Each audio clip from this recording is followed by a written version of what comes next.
Dois assuntos são super importantes no mercado financeiro. O primeiro assunto que a gente vai tratar nesse vídeo é a previdência complementar. Na realidade, na CPA 20, este é um assunto lateral, ele não é um assunto central. A importância na prova, o número de questões que caem na prova é bem pequenininho, mas é muito importante este assunto, a previdência privada, a previdência complementar, no mercado financeiro, porque o volume de recursos administrado é imenso, né? Seja pelo Instituto Nacional de Seguridade Social, INSS, nos diversos regimes de previdência em que o INSS destina recursos, seja na previdência complementar, na previdência privada, onde também há um grande volume de recursos sob a administração de entidades privadas, entidades fechadas e entidades abertas de previdência complementar. Os produtos de previdência complementar têm ganhado cada vez mais importância na carteira de bancos, corretoras e seguradoras, inclusive, e vão continuar crescendo porque há uma pressão muito grande para que a iniciativa privada domine os fundos, né, destinados à pensão da população brasileira. Então este é um assunto bem importante e alguma coisa disso é cobrado em prova. Eu vou trazer duas questões sobre previdência complementar aqui. E um outro assunto muito importante quando a gente fala de mercado financeiro é o gerenciamento de riscos.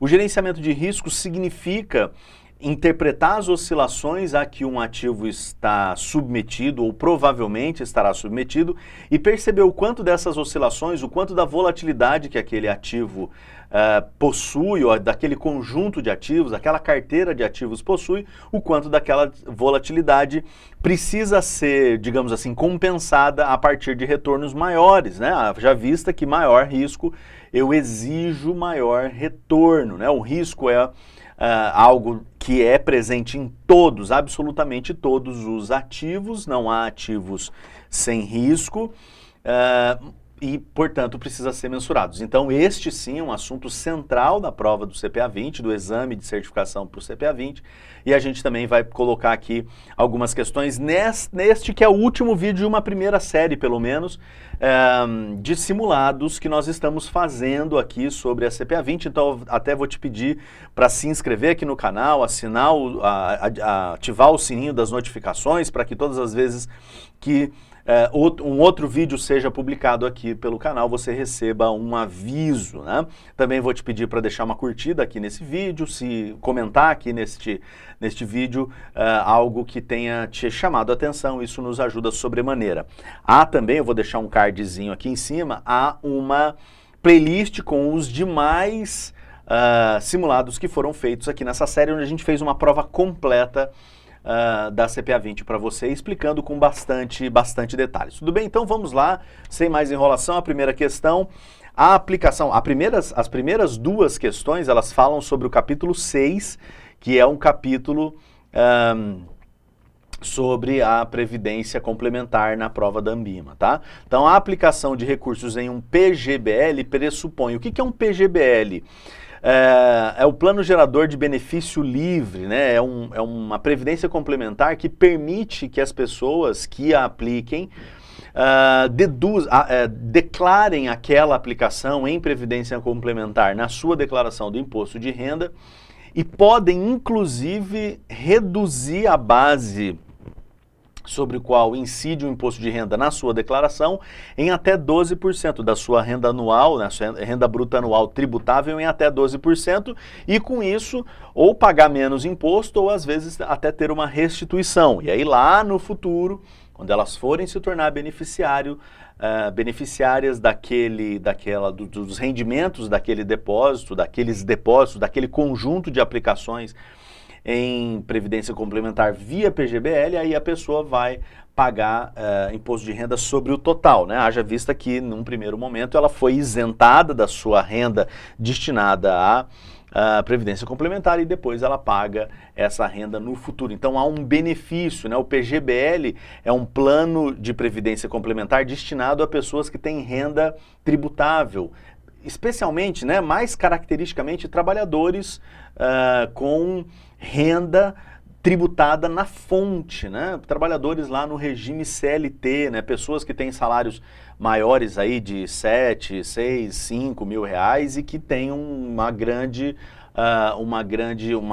retenção de recursos na fonte e que talvez tenham gastos adicionais, além da Previdência, com educação, para si, para sua família, saúde, né, Previdência nesse caso aqui. Esses gastos todos podem ser apresentados para a Receita Federal no sentido de diminuir a incidência de imposto sobre a renda. Afinal de contas, uma parte da renda, essa gasta com saúde, educação e com a Previdência, não foi utilizada como renda, né? Foi utilizada como subsistência. Tudo bem.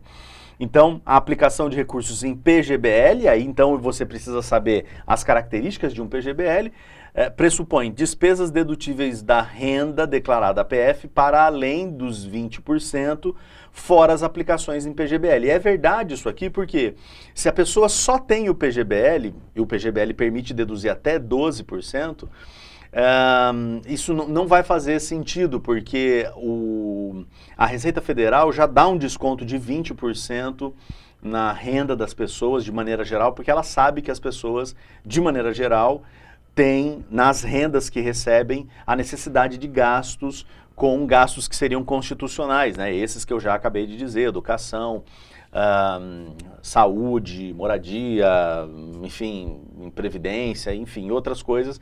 Então ela já dá um desconto de 20%. Então se a pessoa tem gastos adicionais, já tem pelo menos esses 20%, aí o PGBL entra com um a mais até 12%, né? Então a pessoa poderia, digamos, numa hipótese como essa, tem 20% de gastos desses constitucionais restituíveis, né, em relação a imposto de renda recolhido sobre aquela renda destinada àqueles gastos, então ela poderia aumentar isso para mais 12 com os recursos destinados a um PGBL. Então, essas despesas dedutíveis da renda declarada à Receita Federal para além de 20% é verdade, porque se for menos que 20%, não faz sentido o PGBL, né? A tributação pela tabela progressiva compensável, isso é falso, porque a tabela de recolhimento do imposto de renda em cada um dos planos de previdência complementar, seja PGBL, VGBL, FAP e outros, essa tabela é uma escolha, separada, né? Uma escolha à parte do plano. Você primeiro escolhe o plano, depois você escolhe a tabela, não tem relação, né? O PGBL não é tabela progressiva ou tabela regressiva, né? Pode ser qualquer tabela. Qualquer tabela não, qualquer uma das duas tabelas. As taxas de administração de até 4% ao ano, isso é verdade, né? Os administradores dos recursos, especialmente, então, aqui no nosso caso, as empresas abertas, as entidades abertas de previdência complementar, elas podem cobrar uma taxa de administração sobre o recurso depositado e essa taxa nunca pode ser mais do que 4%. Então, aqui a 1 e a 3 estão corretas, né? A 1 e a 3 estão corretas, maravilha. Vamos em frente. Analisando as possíveis performances entre os planos VGBL idênticos quanto ao regulamento e ativos aplicados, A, taxa de administração 1% e taxa de carregamento de 0,5%, e B, taxa de administração de 0,5% e taxa de carregamento de 1% o investidor. Então aqui, o que está se dizendo, né? Bom, a gente vai aplicar no VGBL e aqui não está se preocupando muito com a característica, né? Está fazendo um gerenciamento mesmo de aplicação.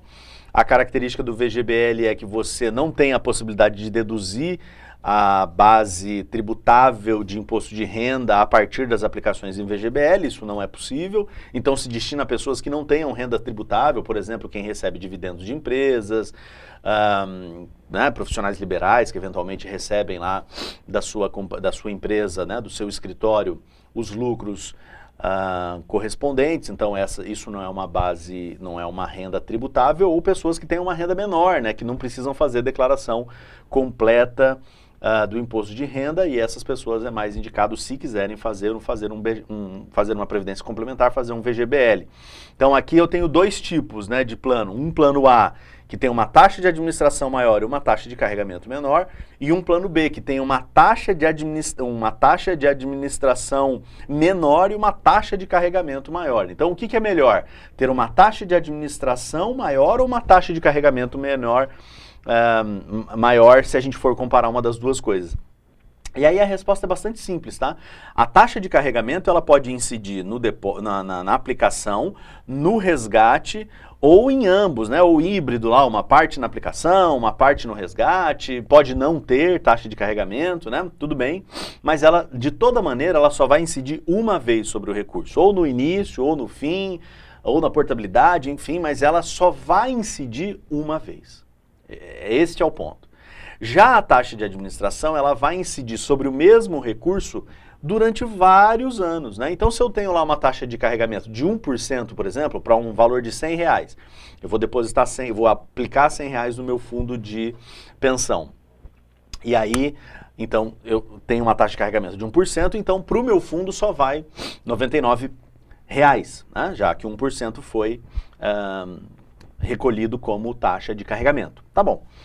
Bom, se é assim, quando mais estes 99 sofrerão algum desconto por taxa de carregamento? Nunca mais. Vamos ao contrário, eu vou pegar R$100 e vou colocar como para ser administrado por um fundo de investimento. E a taxa de administração é 1%. No primeiro ano, passa a ser R$99, fora os rendimentos, né? Passa a ser R$99. No segundo ano, passa a ser R$98. No terceiro ano, passa a ser R$97. No quarto ano, passa a ser R$96. E assim sucessivamente. Se eu ficar lá 30 anos, né, vai chegar um momento que o meu recurso vai ser de 70. Claro que você vai ter mais dinheiro porque rendeu. Né?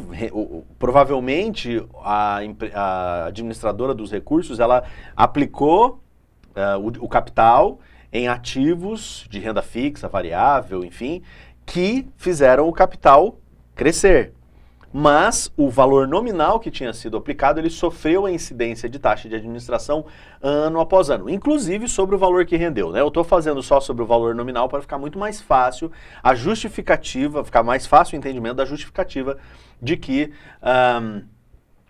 a taxa de administração ela tem um impacto muito maior no resultado do fundo no longo prazo do que a taxa de carregamento. Então eu tolero taxa de carregamento, o que eu não tolero é a taxa de administração. Isso é um problema, né, nos fundos de pensão.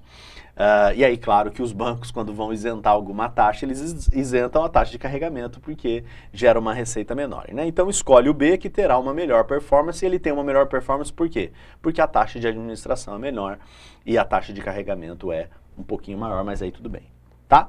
Vamos em frente. Aí, na segunda parte desse vídeo aqui, a gente vai falar sobre o capítulo 7. O capítulo 7 é sobre mensuração e gerenciamento de riscos de projetos. Gestão de riscos de projetos, não. Gestão de riscos financeiros, tá?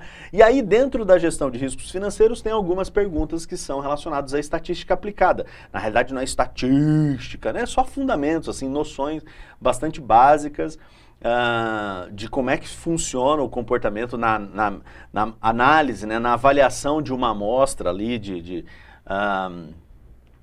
casos, né, de oscilação de uma certa variável, de um certo ativo, enfim. Então você precisa ter noções, fundamentos, né? Por exemplo, um dos fundamentos que você precisa ter é como esse que está aqui apresentado, né? Da média, né? Como é que se calcula uma média? Qual é o fundamento matemático da média? Tudo bem, então você vê que é uma coisa bastante simples. Então, vamos lá, ó. A divisão da soma dos termos de uma amostra. A divisão da soma dos termos de uma amostra pela média da amostra é igual a, então, a soma dos termos de uma amostra dividido pela média da amostra vai nos dar o quê? Então você sabe que uma média ela é obtida como, né? Você soma os termos e divide pelo número de termos, você chega na média. Se eu pegar a soma e dividir pela média, o que eu consigo? Eu consigo o número de termos da amostra, né? Tranquilo, sem problema nenhum.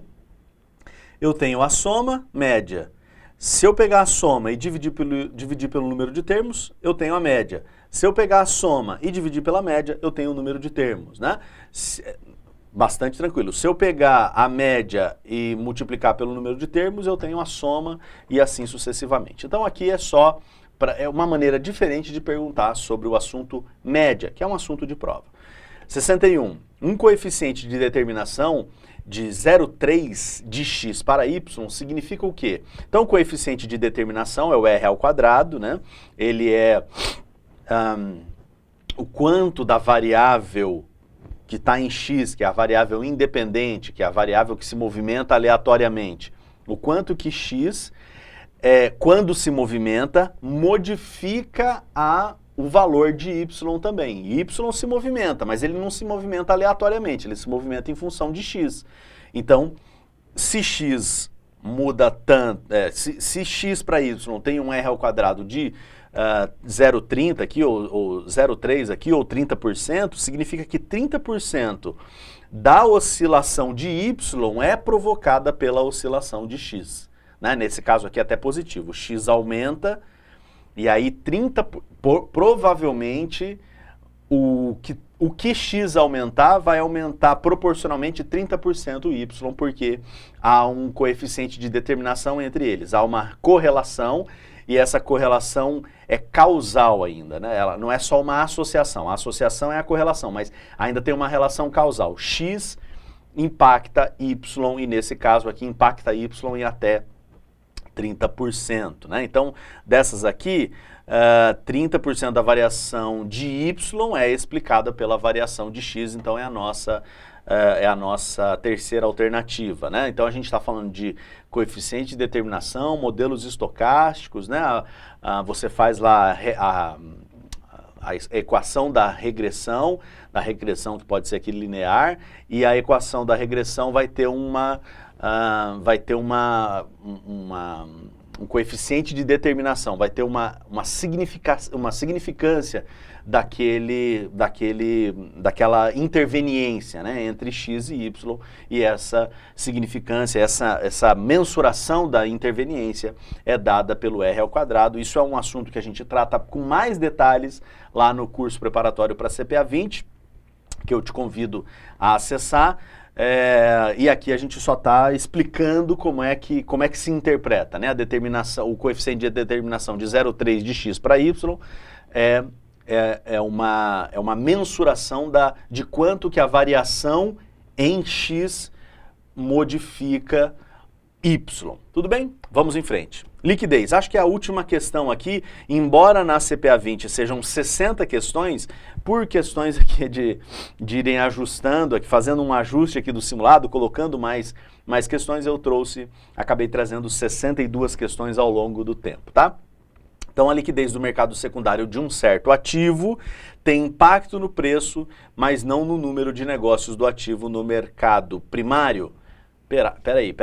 A liquidez do mercado secundário de um certo ativo, ou seja, quanto que um certo ativo vendido entre investidores, depois que ele é comprado lá no mercado primário, essa liquidez de um certo ativo tem impacto no preço, mas não no número de negócios de ativo no mercado primário? Não, tem impacto no preço, né? Quanto mais uma coisa é vendida no mercado secundário, mais ela vai ser vendida lá no mercado primário, então tem aumento do número de negócios no mercado primário também, né?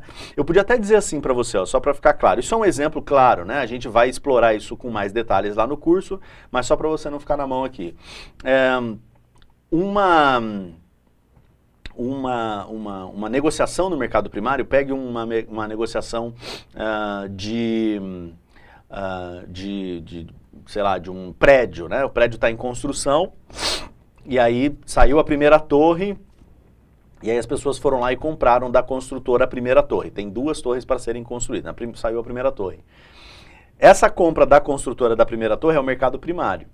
E aí o que aconteceu foi que a torre ficou bonita lá, enfim, o empreendimento deu certo nos anos que estavam sendo construídos ali, a região se valorizou demais, tal, e teve muita negociação dos direitos. Quem comprou na planta ganhou muito dinheiro vendendo os direitos para frente. O dinheiro passou de um para outros direitos, e deu muito certo. Deu muito certo, a galera estava em cima, né, daqueles direitos para aquela torre. Quando saiu a segunda torre, vendeu rapidinho, né? A segunda torre foi vendida por quem? Pela construtora. Então ela pôde vender a segunda torre mais caro, porque tinha muita gente interessada nessas operações do mercado primário da segunda torre, entende? Então as negociações no mercado secundário da primeira torre influenciaram demais as negociações do mercado primário da segunda torre. A gente pode trazer isso para o mercado financeiro também e dizer, né, que quanto mais uma ação é negociada na Bolsa de Valores, quanto mais ela é negociada, as pessoas querem aquela ação, a ação está crescendo. Se a empresa lançar novas ações, mais ela vai receber pelas ações, porque maior vai ser o número de pessoas interessadas em fazer o negócio e o preço vai subir. Então vai aumentar o número de ofertas primárias e vai aumentar o preço das ofertas primárias também, né? Então a liquidez do mercado secundário, ela permite um maior número de negociações no mercado primário e também o aumento de preços do mercado primário. Eu acho que a gente até já tem a nossa alternativa aqui na letra D, né? Aumenta o preço e o número de negócios do mercado primário, eles têm relação. Tudo bem? Chegamos então aqui por fim, né? Chegamos ao final dessa série aqui do nosso preparatório dos simulados para CPA 20. Eu espero que você tenha gostado. Deixa um joinha aqui, comenta aqui no vídeo, eu tenho certeza que isso vai me ajudar demais a continuar expandindo e entregando conteúdos sobre isso, né? Sobre o mercado financeiro, sobre empresas e gestão aqui no canal. Tá bom? Tudo de bom, um grande abraço, a gente se vê em breve. Tchau!